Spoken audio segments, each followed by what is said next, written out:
Minister Bethlenfalvy announces reintroduction of the budget document. Dan Kearns, The Standard. Uxbridge.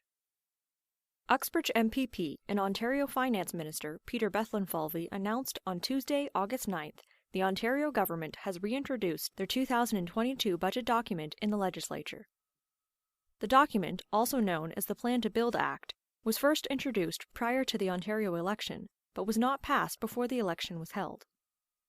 In his opening remarks, Minister Bethlenfalvy said this plan focuses on keeping costs down for families and seniors, building key infrastructure by getting shovels in the ground on subways, housing, and highways, investing in hospitals, home care, and our healthcare workforce, and making sure students and workers have the skills and the supports they need to succeed. Part of the budget plan includes increasing rates for people who use the Ontario Disability Support Program.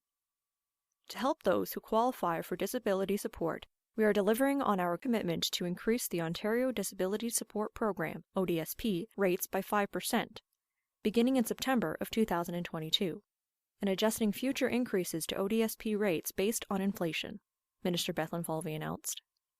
The government is also earmarking $225 million for direct payments to parents to help fill gaps in learning for students. Minister Bethlenfalvy stated there would be more information on this program at a later date. He also provided some positive news on Ontario's deficit.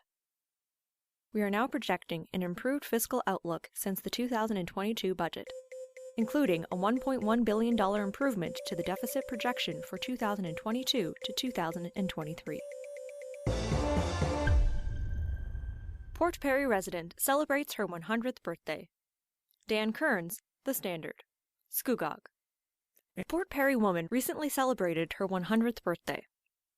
Carmel Russell's birthday was on Saturday, August 6th, and her celebration even featured an appearance from Scugog Mayor Bobby Drew.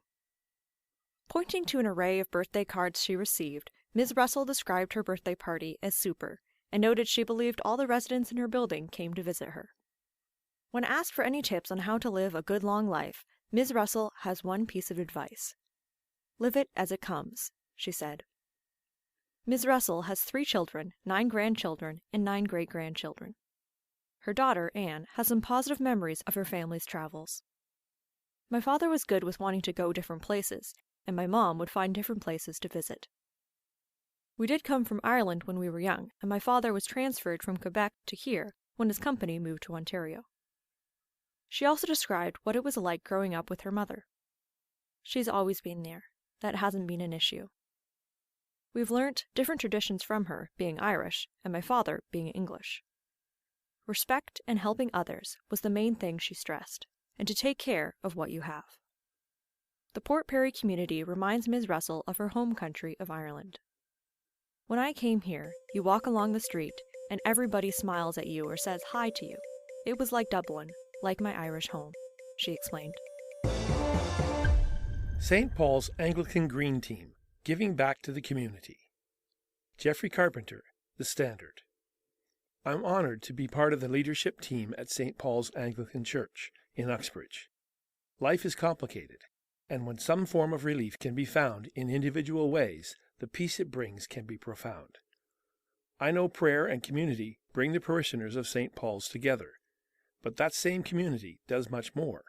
Beyond helping the homeless in Uxbridge, celebrating Canada's Indigenous heritage, and providing relief to the needy at food banks and soup kitchens, St. Paul's also has formed a green team to help us honor the environment and do what we can to help keep it safe. Our team is in its infancy, but the efforts and enthusiasm far exceed our longevity. From encouraging pollinators and a celebration of all living things, we do what we can, and we are not afraid to get our hands dirty. This past weekend, the team and I got together for our inaugural litter cleanup along Highway 47, east of Nelkid Drive in Uxbridge. 6 large bags of litter were collected along the modest route by 6 of the team members. The bottles and cans will be sorted for recycling, and the balance disposed of. St. Paul's recently adopted this stretch of road through a litter cleanup project supported by the region of Durham. We encourage other groups and individuals to do likewise. Maybe those who toss their litter out the car window will see their actions cause harm to the environment, and they will think twice and take their litter home. Thank you to St. Paul's and all those other caring individuals in our community who tirelessly take action to keep our community and environment clean.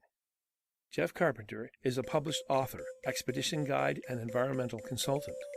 Visit Jeff online on LinkedIn, Facebook, and Instagram. Laugh more. Katie Hunter, special to the Standard. Fact: laughter is the best medicine. Really. Laughter strengthens your immune system, boosts your mood, diminishes pain, and protects you from the damaging effects of stress. How important is it to laugh? It doesn't just lighten your load mentally, it actually induces physical changes in your body. Laughter can stimulate many organs, enhance your intake of oxygen-rich air, stimulate your heart, lungs, and muscles, and increase the endorphins released by your brain. Humor lightens your burdens, inspires hope, connects you to others, and keeps you grounded, focused, and alert. In addition, it helps you release anger and forgive sooner. As I get older, I realize laughter really is overall the best medicine. Go ahead and have a good laugh. A man walks into a pet store and asks for a dozen bees. The clerk carefully counts 13 bees out onto the counter. "That's one too many," says the customer. The clerk replies, "It's a freebie." What do you expect to find in your day?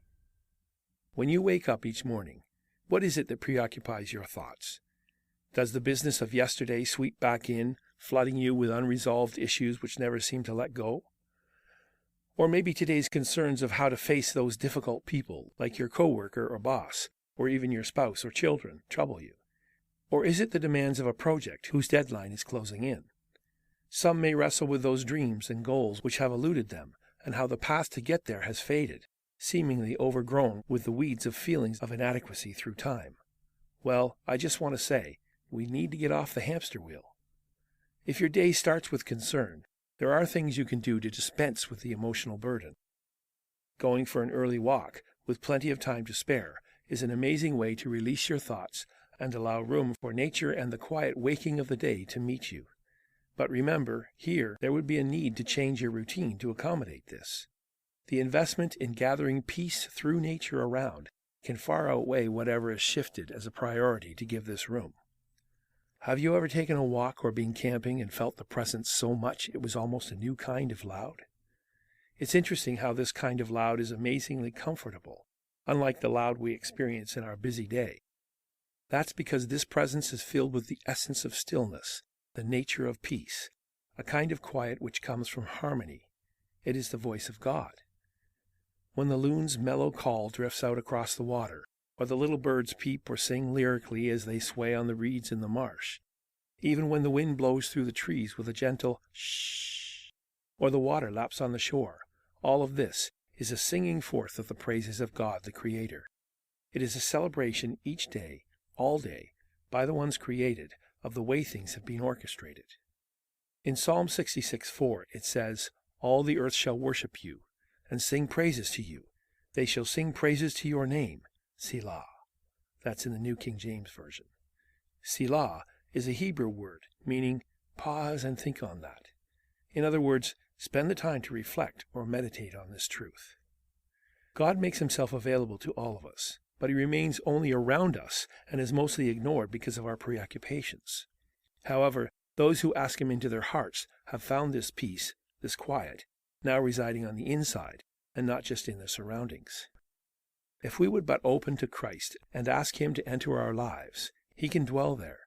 But even so, for everyone, what remains is taking the time to listen to what God wants to impart. If we have allowed him to occupy our internal lives, we can find his voice internally. The blessing of this is we can then access God wherever we are in the busyness of our day. We can experience his quieting presence speaking to soothe the dis-ease of our times and heal the disquiet of our minds and direct our way. Are your problems living rent-free in your thoughts? It's amazing. Every creature, all creation, rejoices in the experience of truth, the experience of what reality, God, made it, yet suffers at the hand of man as we try to resist life and push it to be what we want it to be. But you know, there is a kind of honor in being satisfied with truth and cooperating with design. We never see a turtle trying to shed its shell so it can be something it's not. That's because the rest of nature doesn't fight itself. But we self-determining beings do, and in doing so, introduce all kinds of confusion into our lives. Collectively, as each of us attempts to assert our own perception of what things should be like in our world, this clashes, not only with the perspective worlds of others, but on our insides, causing dis-ease. Beyond our idea of what we think should be, exists the reality of what is. It is this reality God has created us for and wants to introduce us to. He does this through our acceptance of Christ, who healed the disconnect. As long as we clear away the pushy daily distractions, whether it be through a time of early Bible reading each day and listening there, or be it a time of going for an early walk and quietly listening there, what's important is we take the time for God's quiet presence each day and listen to what is offered to us. This kind of thing wonderfully affects our health and outlook. Flowing from what we take the time to open up to, especially each morning and evening, will be what one draws towards in life, and it will be what builds the fixtures of one's life. What do you expect to find in your day? Will it be different than the hassle of the rush, or will you be introduced to other aspects of life? Selah. The Standard Podcast was produced by Greenstream Studio for the Standard newspaper.